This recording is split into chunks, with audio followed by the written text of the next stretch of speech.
Investir dans l'immobilier c'est bien, mais à condition de connaître la stratégie la plus adaptée à notre situation et à nos objectifs. Beaucoup trop de personnes avancent à l'aveugle, ce qui leur cause une perte du temps, mais surtout une perte d'argent. J'avais bien évidemment envie de remédier à cela, alors j'ai lancé un concept unique sur YouTube, je repense vos stratégies immobilières. C'est simple, vous m'avez envoyé un certain nombre de données pour décrire votre situation, et aujourd'hui j'explique concrètement ce que je ferais si j'étais à votre place. Et tu vas pouvoir t'en inspirer pour construire ta propre stratégie. Vous voulez des exemples? Oui, s'il te plaît, des exemples. Allez, d'accord. C'est parti.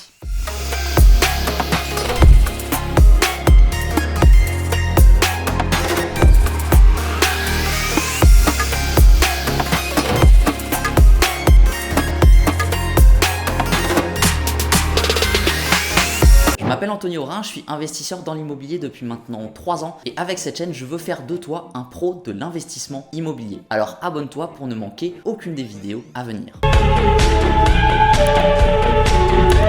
On va rentrer directement dans le vif du sujet avec l'étude de l'investisseur numéro 1. Nous avons les données suivantes. La personne est de Rennes, est ingénieur informatique en CDI, gagne 2100 € net, a une épargne disponible de 15 à 20 000 €, est locataire avec un loyer de 400 € et n'a aucun prêt. Commençons par les points positifs. Le CDI, de bons revenus, une belle épargne de précaution et pas de prêt en cours. Un profil parfait pour les banques. À la place de cet investisseur, j'investirais dans un projet locatif à hauteur de 150 000 € pour ne pas dépasser les 33% d'endettement. Aujourd'hui en Bretagne, c'est compliqué d'avoir une colocation rentable avec un tel budget. Donc je privilégierais un projet de location courte durée en Airbnb. Je suis parti sur une simulation d'un tarif à la nuit de 100 € avec 20 nuits par mois, ce qui fait 2000 €. Mais les banques ne prendront en compte que 70% des revenus locatifs, soit 1400 €. Côté prêt bancaire pour 150 000 €, on peut avoir une mensualité de 750 sur 25 ans avec les taux actuels. En remplissant mon tableau, dans les revenus on a 2100 € de salaire, 1400 € de revenus locatifs, soit un total de 3005. Et dans les dépenses, 400 € de loyer de résidence principale, 750 € de mensualité bancaire, soit un total de 1150. Le taux d'endettement est égal à 1150 divisé 3005, 32,8%. Le reste à vivre est égal à 3005 moins 1150, 2350. Une autre stratégie pourrait être de s'associer avec un autre investisseur pour pouvoir investir sur des plus gros projets tels que des immeubles de rapport ou des colocations.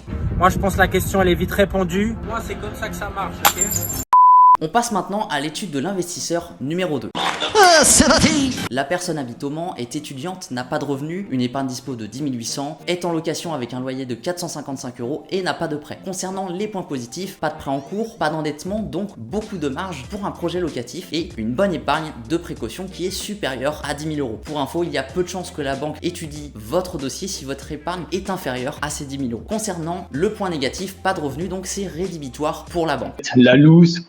Ce que je conseille à cette personne, c'est de s'associer à une personne ayant un meilleur profil aux yeux de la banque pour pouvoir investir à court terme. Dans l'idéal, quelqu'un en CDI avec de bons revenus, une bonne épargne et un endettement pas trop élevé. Parce que c'est notre projet! Enfin, venons-en à l'étude de notre investisseur numéro 3. Cette personne vit à Rennes, est salariée en CDI avec 2300 € net, une épargne dispo de 6500, un loyer à 366,5 et un prêt consommation de 176,67 €. Alors les points positifs, en CDI avec de bons revenus et pour les axes d'amélioration, dans la mesure du possible, rembourser au plus vite le prêt consommation car il peut être mal vu par les banques et impacte négativement le taux d'endettement. Également, augmenter progressivement l'épargne dispo pour atteindre les 10 000 €. Ma stratégie serait d'investir dans un projet de location courte durée à 120 000 €. Je suis parti sur une simulation d'un tarif à la nuit de 70 € avec 20 nuits par mois, ce qui fait 1400 €. Mais les banques ne prendront en compte que 70% des revenus locatifs, soit 980. Côté prêt bancaire, pour 120 000 €, on peut avoir une mensualité de 600 € sur 25 ans avec les taux actuels. On reprend le tableau, dans les revenus on a 2300 € de salaire, 980 de revenus locatifs, soit un total de 3280. Et dans les dépenses, 366,5 de loyer de résidence principale, 176,67 de crédit de consommation et 600 € de mensualité bancaire, soit un total de 1143,17 €. Le taux d'endettement est égal à 34,8%. Le reste à vivre est égal à 2136,83 €. On dépasse les 33% d'endettement, mais le reste à vivre est important, donc la banque est aussi attentive à cela. Ma stratégie serait tout de même de rembourser le crédit consommation pour avoir plus de budget pour le projet locatif. Je sais aussi que cet investisseur peut s'associer à sa compagne et c'est ce que je lui conseillerais de faire pour investir sur des plus gros projets. Vous avez été nombreux à m'envoyer vos informations pour que je repense vos stratégies immobilières. Je n'ai pas pu présenter tous les cas dans le cadre de cette vidéo pour éviter qu'elle soit trop longue. Si tu as apprécié le concept, fais-le moi savoir en commentaire et like cette vidéo. Et si c'est le cas, je présenterai vos stratégies dans de prochains épisodes. Si tu veux y participer et que tu veux savoir comment le faire, je te conseille de regarder cette vidéo. Maintenant, je m'adresse à toi, jeune investisseur. Si tu fais partie des personnes motivées à passer à l'action action rapidement, envoie coaching en commentaire pour qu'on passe 30 minutes ensemble à revoir ton projet en profondeur. Le nombre de places est limité à 4 personnes. J'espère vivement que cette vidéo aidera le plus de personnes possible. Merci de l'avoir suivi et n'oublie pas que le cash flow soit avec toi. C'était Anthony Aurin